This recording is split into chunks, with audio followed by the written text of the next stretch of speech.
how about for a profit, I create a phenomenal experience for another human being? And for me, that's as their landlord. And so that means I create a home that's not a house, not a place people are staying, a place that is safe, that kids can run around at. I have a dream.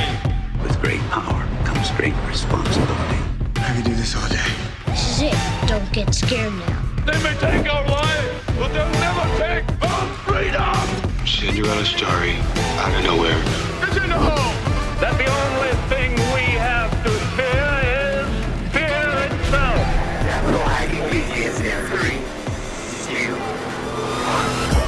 Welcome back to Capital Hacking. Woo! John, we got, for the third time in capital hacking history, over 300 episode sequence, in our third century, I should say. We got him back. His name is Matt Faircloth. Everybody listening here is going to fall in love with this episode. Matt Faircloth is such an amazing guy. He's a good friend of ours. He's a go-bro, super down-to-earth guy, a family man, amazing husband, amazing father. You know, I became friends with Matt about 5 years ago, and he was blogging and writing articles, him and his wife, for Bigger Pockets at the time. And since then, actually, he's written a Bigger Pockets sponsored book called Raising Private Capital. Again, Raising Private Capital. Guys, if you haven't read this book, check it out. Make sure the author says Matt Faircloth. There are knockoffs out there. And not only that, but him and his amazing wife started the DeRosa Group, and they syndicate apartment buildings across the country. And it's really cool because you'll hear a story that Matt tells in this podcast about he learned how to syndicate by playing the cash flow game. Isn't that great? That's actually true. Yeah, he does. I forgot about that part.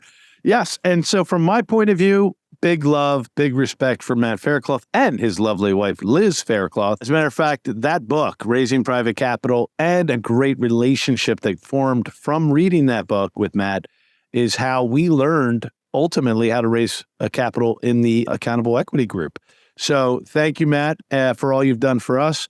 And one big takeaway that everyone's going to be so happy about in this show is we do one of those no listener left behind parts, right? We all get to hear these great shows with great guest speakers, and they use fancy terms every once in a while that are like inside real estate, inside investing, inside fundraising. Yeah. And we ask him to slow down and teach the rest of us. And he's a great teacher. As a matter of fact, he even brings up that he has started an education company. Please, you're going to love this episode. And when you're listening, please leave a 5-star review and mention Matt Faircloth in the review so we can tell him how many people love him. Yes. You're going to love this episode. Let's get it. Welcome back to the big show, Mr. Matt Faircloth. We are so excited to have Matt Faircloth, our good friend and the man right here. I've been looking forward to this, man. Thank you guys for having me back on the show. And I love seeing the banter you two have together. And I just want to compliment the good energy that's been brought to the Capital Hacking Show by bringing the beast, John Edwin. He doesn't use doors. He just runs right through the wall like the Kool-Aid man. That's what John Edwin does. Point. So there are some holes here at Renault now. Sorry, Josh. You know what? Today we're at Renault, and John and I were excited maybe to have you visit. It was so kind of you to be willing to visit. But you would have had a fun time. We would have gotten some pastries. You would have gotten a delicious coffee. We would have had fun. Mm-hmm. We'll do it next time. Next time. Well, there are a few listeners in the world who have not yet heard your story. Not many, because you're already famous, big time, the DeRosa Group, all the great things you do. Would you mind sharing a little bit about your backstory with those who have not yet met you? Please. Yeah. So let's go to like 2002 or so, when I met my girlfriend, now wife, and I was a traveling sales rep working for Ingersoll Rand, making good money, you know, and had a good life as a traveling salesperson, but she put Rich Dad, Poor Dad in my hand. And that, just as many people that have gone on your show and people that you hear on Bigger Pockets, whatever, the book changed my life. I mean, Robert Kiyosaki created more resignations than anything else ever because he just showed people a new way to live life, right? So that caused me to eventually quit my job. Well, before that, I bought a house hack, bought a single family home that I rented out 2 bedrooms in. And that arrangement allowed me to live in that house rent free. I was actually making $60 a month and making good money with Ingersoll Rand. And so in that time, I paid off my student loans, paid off my credit cards, And it opened up my eyes to the possibility of real estate, right? And so fast forward to me was going to lots of dig meetings down there in Philadelphia where we both met. You fast forward through all that stuff to us convincing ourselves it would be a great idea that when we got married, for me to quit my job and for her, I had to live below our means and live just on her salary. And so that was when we started our company, the DeRosa Group, which, by the way, that's her mother's maiden name. That's where the name DeRosa comes from. I love it. Yeah. A little family shout out, right? So That's cool. Then, we've been mostly single family landlords, done a lot of fix and flips and stuff like that. Grew up in the single family world, started doing some smaller multifamilies until like 2010, when she's networking with one of her former classmates from University of Pennsylvania. She graduated from UPenn. I married a smart girl, right? Very smart girl. If everybody doesn't know that. You gotta marry up, right, John? Yeah, you're right. You're right. Yeah, right. Josh, you got to marry up, both you two, right? So I married up like you guys did, and I married a smart girl that went to UPenn, and one of her colleagues from UPenn, she's telling all about how her husband's running this real estate company that's doing all these rental properties in Trenton. And this guy says the magic words. He says, man, I would love to do real estate too, but I just don't have the time, right? Yeah. And she was like, you need to talk to my husband. And so her and I took a train up to Manhattan. And this guy, by the way, just joined GoBundance, Johnny. You know what I'm talking about. No. And so we sat and had coffee with him, and he was like, well, what if I gave you 50K? Could you do something great with 50K? And he's like, I just got 50K I want to put to work. And I said, give me a week. And so I went and found, this is like post-crash. This is like, damn, dude, put itself back together in 2010. So I found two little single-family homes, in Trenton that we bought for 50K total. Right? Oh my God. 25K a door. Okay. And then we fixed them up and rented them out for $950.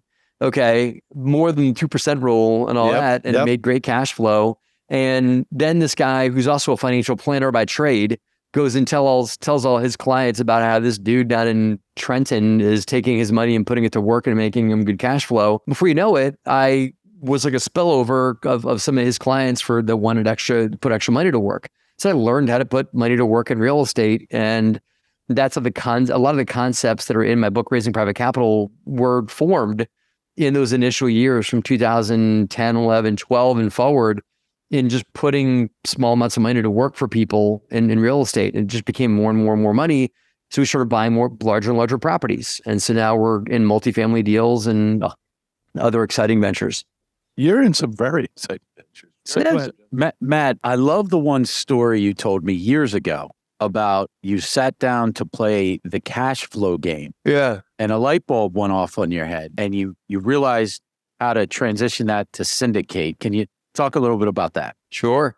By the way, at the table when I was playing cash flow was the man that introduced me to GoBundance. Wow. Yeah. The years later, he called me 10 years later saying, hey, it's Sean, right? Called me 10 years later. Oh, was it Sean Lowry? Yeah. Shout out, brother. You should look into. But he and I both met at a real estate networking thing at Dig. And he used to come over to my house and he and I would just sit and drink beer and play cash flow, right? That's how I met Sean Lowry in 2005. Really? Okay. That's awesome. So yeah. Anyway, so what happened was I landed on I was the mechanic in cash flow, which is the person that has very low overhead but makes very little money.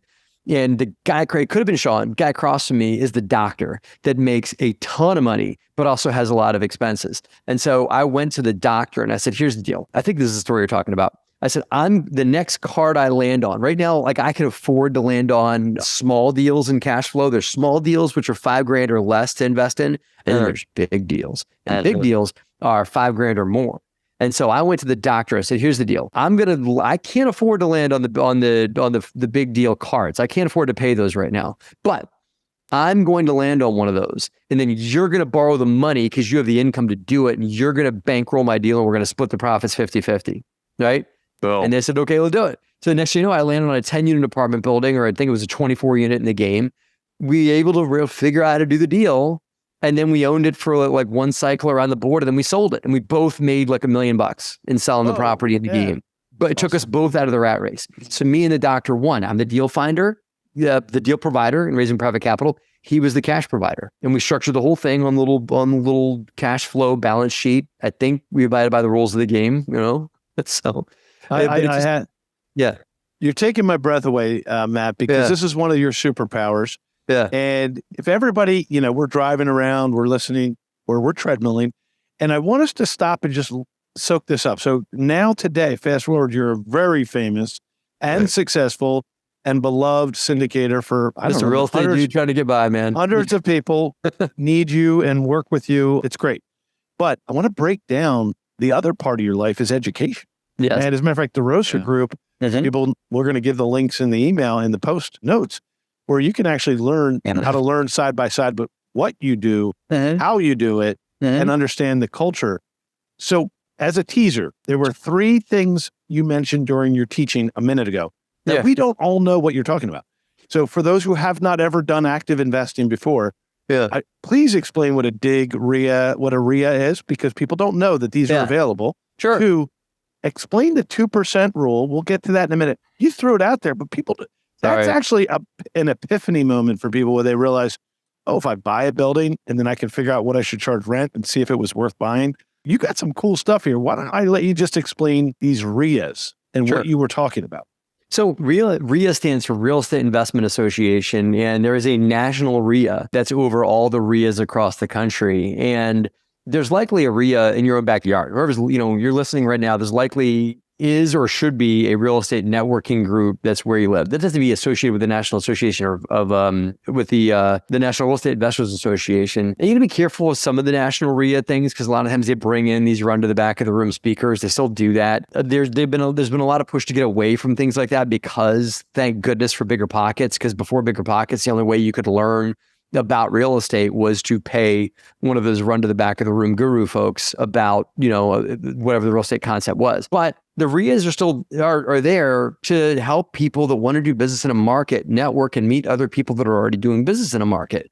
So, before there was online real estate networking, that was the way to go meet people in your markets. And I think that those are still really important and still really prevalent. And a lot of them are on meetup.com. You can go online there and a lot of them put their meetings there. And as much as we live in an online world with Zoom and with websites or whatever, there's just nothing better sometimes than just going and pressing the flesh, shaking somebody's hand and talking real estate shop about a market. Like, hey, I'm looking to invest in Norristown, Pennsylvania. What do you see in there? Well, Norristown's doing this or whatever, or maybe Norristown if you consider Pottstown.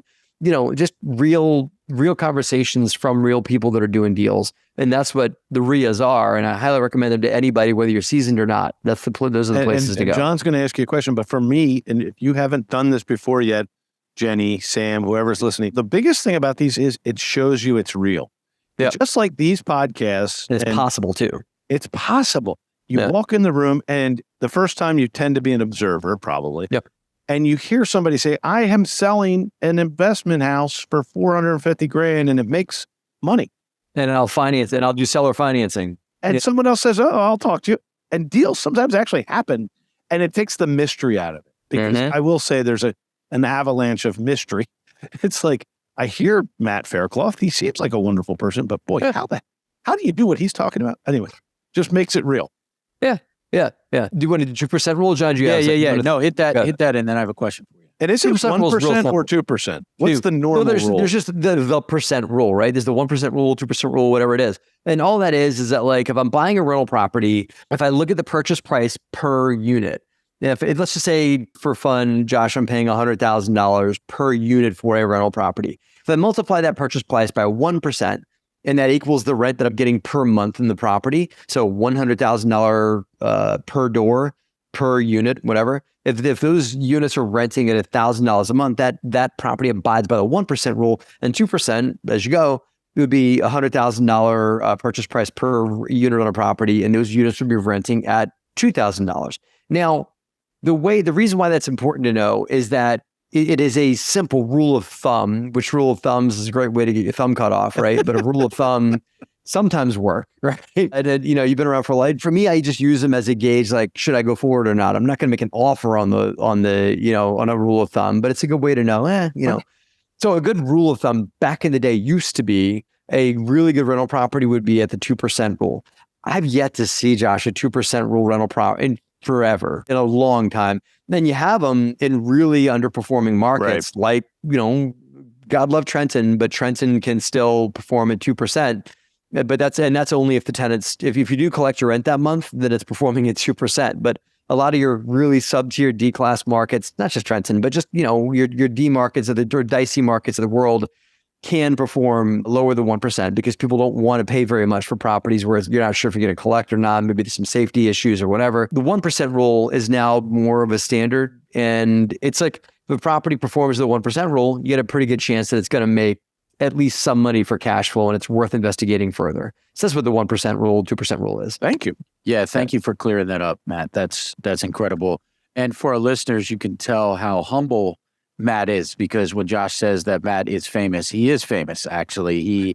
He actually wrote a book for Bigger Pockets, which everybody's heard of Bigger Pockets. It's called Raising Private Capital. Matt, can you tell us how that book came to fruition? Yeah, it's funny is Liz and I developed a relationship with Bigger Pockets years ago in like 2013, and she goes on their website and it's like, yeah, sure, one of our consultants one of our team members will have a call with you to determine if you're worthy to write blogs. Because we wanted to write blogs for Bigger Pockets, because what it was back then, right? So we get the call scheduled, and it's me, Liz, and Brandon Turner having a phone call, because Brandon Turner was one of their employees at the time, and and then all that, and he was hire number one for Bigger Pockets, and so at that time it was a very, very small company, and so he's doing the vetting of people to write on the blog, and the whole time on the call, he's asking us questions or whatever, and I'm complimenting, oh yeah, we love your company. And I'm calling it Better Pockets the whole time on the phone, And I look down on my cell phone and it's blowing up, and I see idiot, it's Bigger Pockets. Fool, it's Bigger Pockets. Please stop, it's Bigger Pockets. He's just blowing me up. My better half is, and just finally I look down, I'm like, oh my God. And Brandon, everybody loves him, but he does have a sense of humor, because he thought he still accepted our application to write blogs for them. And then it turned into years later, yes, Liz and I going on the podcast, but for several years, Liz and I were pretty much authors for them in writing articles for those guys. And we went on the podcast every here and again, but we worked our way up by starting at the bottom. So impressive. And then after years of proving ourselves to them as writers on the blog, they came to us and, hey, we're looking for new authors looking to expand. Do you have any book ideas? And I pitched them on, I said, yeah, I got 3 ideas for books. Pitched them on all 3. Raising Private Capital was my 3rd idea. And I picked idea number 1 didn't work. Idea number 2, I'm not ready for that yet. But I pitched them on Raising Private Capital, and they're like, oh, great, a how-to book on how to raise money. We love that, because Bigger Pockets is mostly a how-to company. That's their books. Mm-hmm. So that's how Raising Private Capital was born. And I said, okay, great, I'll do it. How hard could writing a book be? It's hard, man, Josh. I know you've written a book too, Josh. It is freaking hard, man. And so after a lot of blood, sweat, and tears, and lots of time at Starbucks and lots of lattes at Starbucks, it took me about 10 months to produce and to get out of my brain and onto paper. And it's been a life-changing experience in writing that book. And it was cathartic, and I never knew what it was going to do for people. And I never knew the lives it was going to affect and lives it was going to change. I just knew that I wanted to make it real and transparent and accessible, and as much how-to as I could, and tell as much of my personal story as I could in the book. So I just wrote it on faith, Josh. And I wrote it, it got published. Before you know it, this guy named Josh McCallan bangs his head on my door until I open it. Doesn't take no for an answer. And that's how you and I started working together. That's how I got to meet this guy. Right after the book got published, you were like, I need to talk to this guy. and then I just really, really am grateful that we met because of that, Well, and would you give us some statistics? And I will share a little bit of that. Like, how many books have been published and sold now? 50,000. Yeah, that's amazing. Yeah. World of how-to. I mean, there's so many of our friends have written books, or you and I know, and they would be happy with 1,000. I think most people would be happy with 1. It's still in the Amazon top 100 real estate books, and there's been a lot of Me Too's. There's been books that have, thank you. There's been books that have been very similar, extremely similar titles and book covers and everything like that to it. We're not going to give those names away. Yeah. Well, just they're very similar to Raising Private Capital, right? But there's been a lot of similar concepts out there, and which just goes to show that that's just the best form of flattery, right?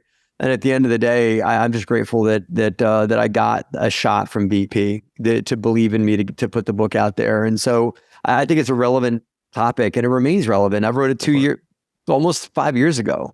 and it still does fairly well. So it's my hope that it helps people go out, reach into their network and find people that want to invest with them and find a better way to build wealth for themselves outside of Wall Street. I love it. I love it.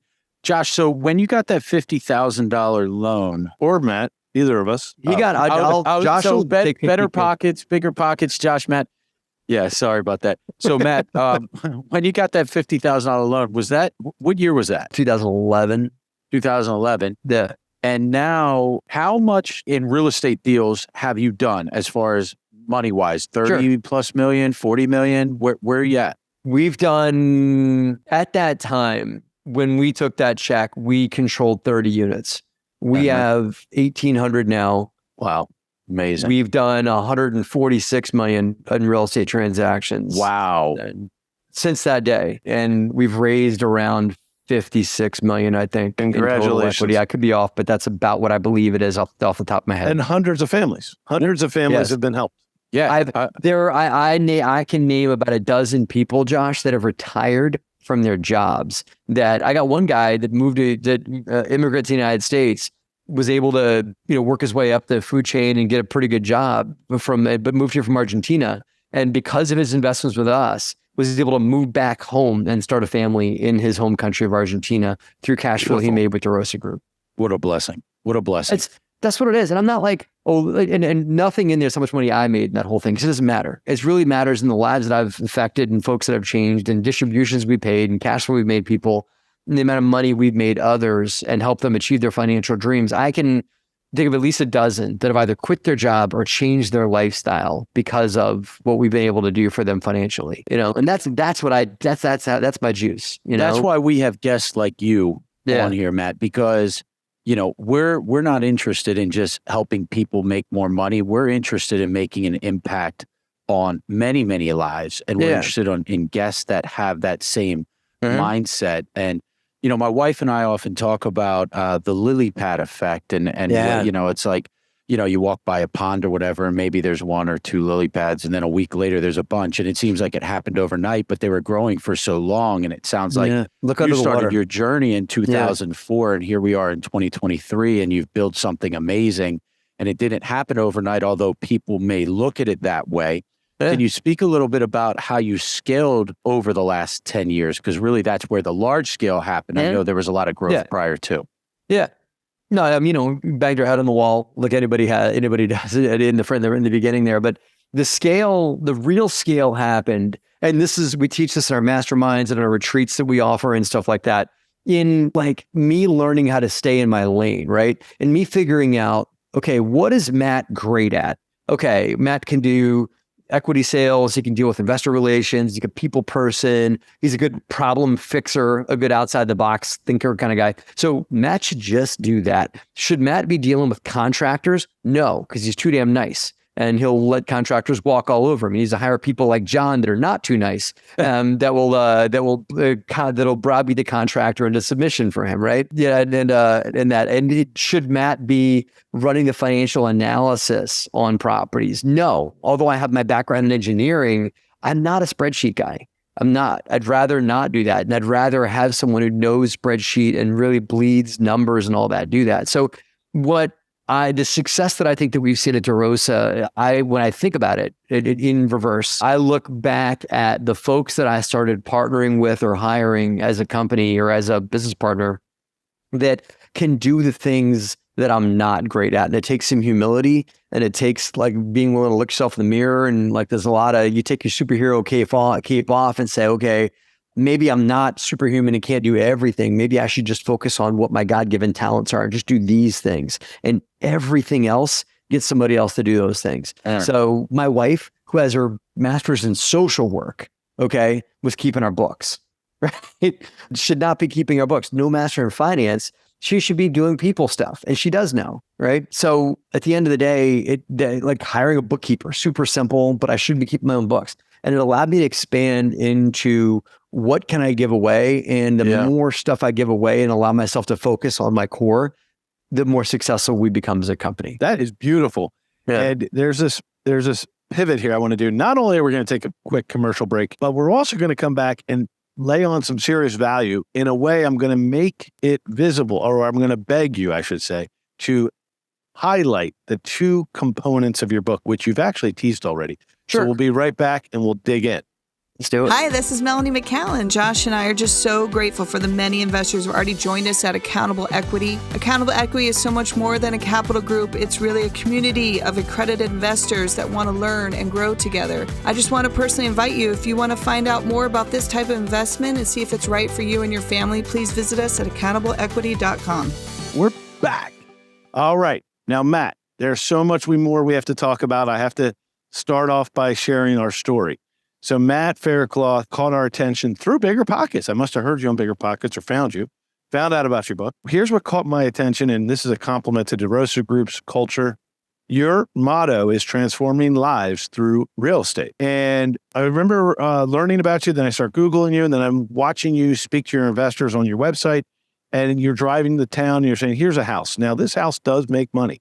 Here's what's interesting. The investors that helped us here are now making passive income. They don't have to have two jobs. You were saying something about the positive family impact it was having. And I remember thinking, this guy speaks different than most people. And it was very appealing. And so then I reached out and I said, we want to do that, but in the world of hospitality and other unique assets. And I said, would you join my team, my leadership team, or at least my advisory board? And you said, no, I won't do it. So then I went back another month, and then I said, no, I'm serious. We really do this for a living. I think it was like within like 24 hours or whatever. I was back. I was right back.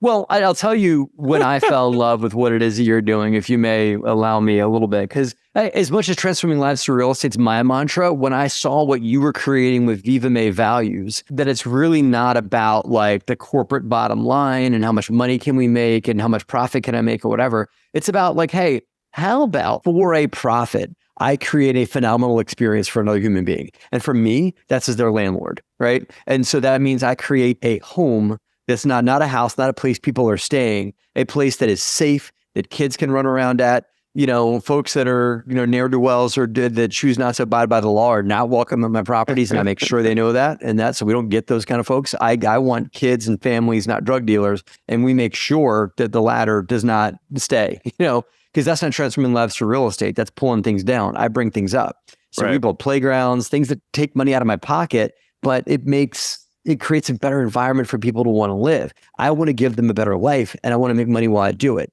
I call it making money while we make a difference. For you, Josh, when I saw, thank you. When I saw, and I toured Renault before you owned it, and you painted the picture of what was possible, I said, okay, I get it.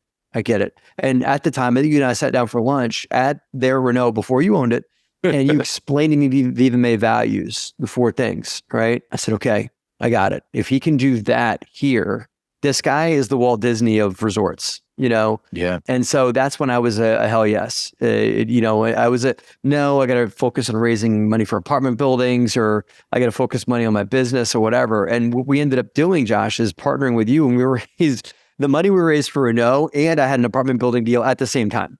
And it worked out, thank God. And it worked out. And I'm super grateful that we said yes, because, when I look at Renault, I mean, it's like, it's a different site. It is. And it just goes a testament to taking a stand for doing more with money and more with investors' capital that makes a difference and creates jobs and creates experiences, creates memories on your side, and creates a better life for my tenants as I do. Yeah, it's a great correlation. You said that perfectly. Yeah. And, is another, I don't know if it was from your book or at the same time, I met MC Laubscher. He was talking about capital is not just financial. It's all the elements of your human talents as well. And that's actually how your book lays it out. So for those who are about to buy this book, by the way, I can hear it through the ether. I think over 4,000 people just bought the book. Yeah. We're up to 54,000 before this show's over. Thank you, fellas.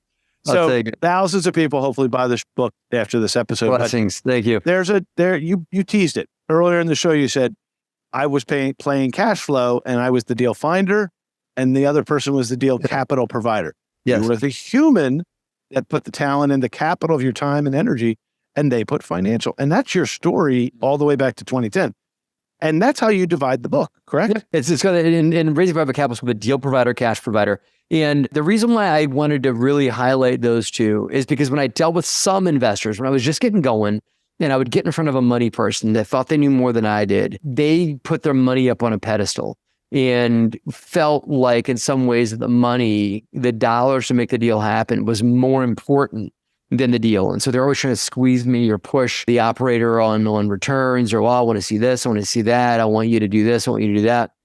And I realized that without the operator, without the deal and the know-how and the knowledge and the blood, sweat, and tears that the operator's putting in, the money would have nowhere to go. The money would have to just go and get into CDs or put it on the roulette wheel of Wall Street if they want to, right? And so the light bulb that I had that gave me a lot of courage as I kept raising more and more money, Josh, was that the two are equal, right? The deal provider and the cash provider are equal, and that what we provide them is not available anywhere. It's only available through people that you like and trust in that. And that's probably one of the core premises of raising private capital, is that it is an equal relation. Maybe it's not always a 50-50 split, but they should be 50-50 respect and 50-50 relationship and 50-50 intrinsic value that they bring to the table, you know?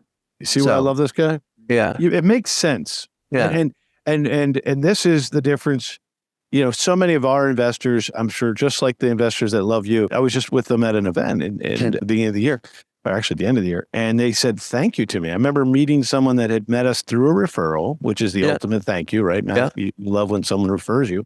And sometimes when someone refers you in this world of private alternative investing, like all of us here do, you might not even meet the new friend. In this scenario, I had not yet met this new investor. We now, like you, Matt, have a team, and the team spent hours and got to know them, but I didn't get to meet them. And they came up to me at an event and said, I knew you, I invest with you, and I want to thank you for all the work your team does. And I was like, wow, what an honor, first of all.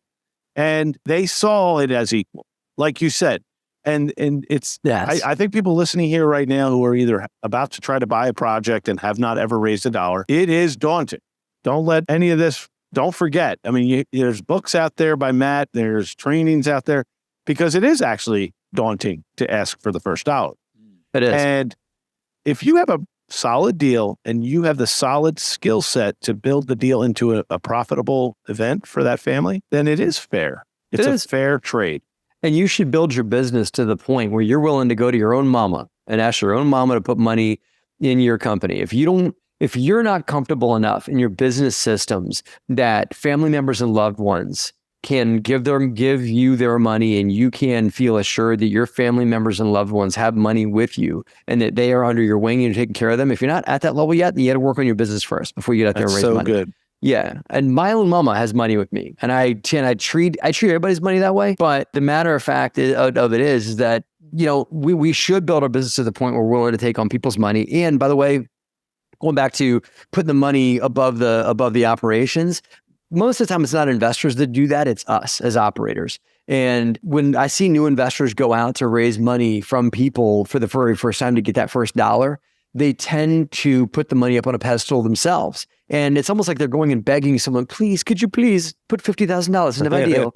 It's like, no, don't go. You're not begging them for anything. You're giving them an opportunity that they can't get anywhere else. You got to get a little more swagger. If you want to raise capital, you need to tell people, like, hey man, listen, I only got $100K left. This deal's going, I'm going to sell that in the next week. So either get in or get out, or I'll call you on the next one. You need to go in with that level of confidence and that level of business systems that you know that these things are true, because you got to realize they really don't have 1,000 places they could go with that money that they like and trust. If they're talking to you, then you should have the confidence that what you're offering them is of value. And we tend to make the money worth more than it really is as operators. Matt, I'll tell you what, this whole interview has been amazing. And you have brought so much wisdom and literally like tangible stuff that our listeners can put into practice immediately.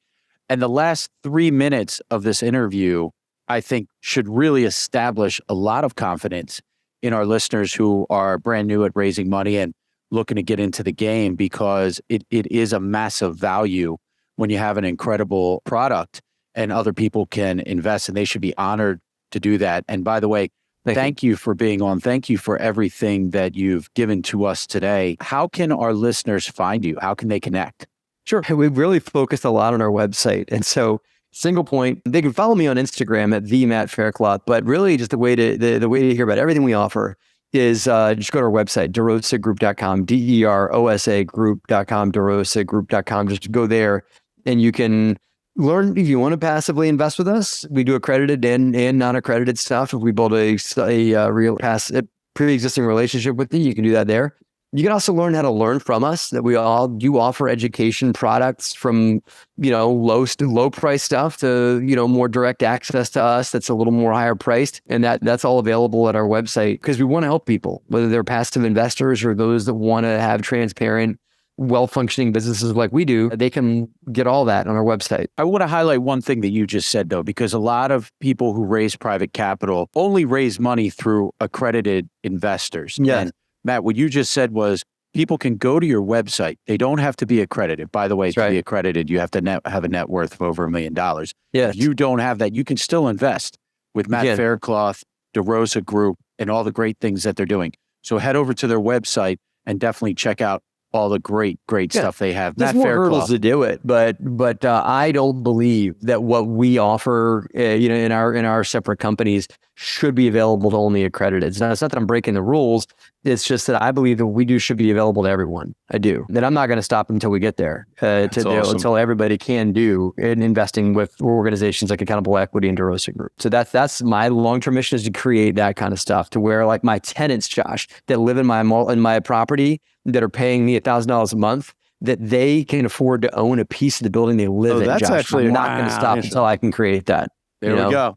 Yeah. We appreciate it, brother. Thank you, Matt. Yeah. We will be back, and we will have everything listed in the show notes, because I really do hope people take you up on some of those offers of education. Always a pleasure. Cheers. And I swear to you guys, we'll do it face to face with a glass of wine in our hands next time ever we know. I promise. Amen. Can't wait. Thank you, buddy.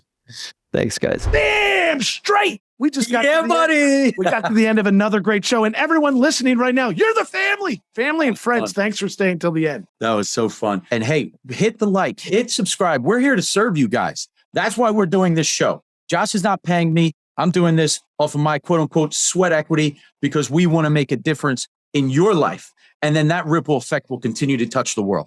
Hey, amen, brother. Please check us out on capitalhacking.com, all the social media threads. And yes, I know you've probably already sent this episode to one of your best friends. Thank you. We love you. Just go right into your iPhone, hit the plus symbol. We'll talk to you later. See you next week. Share.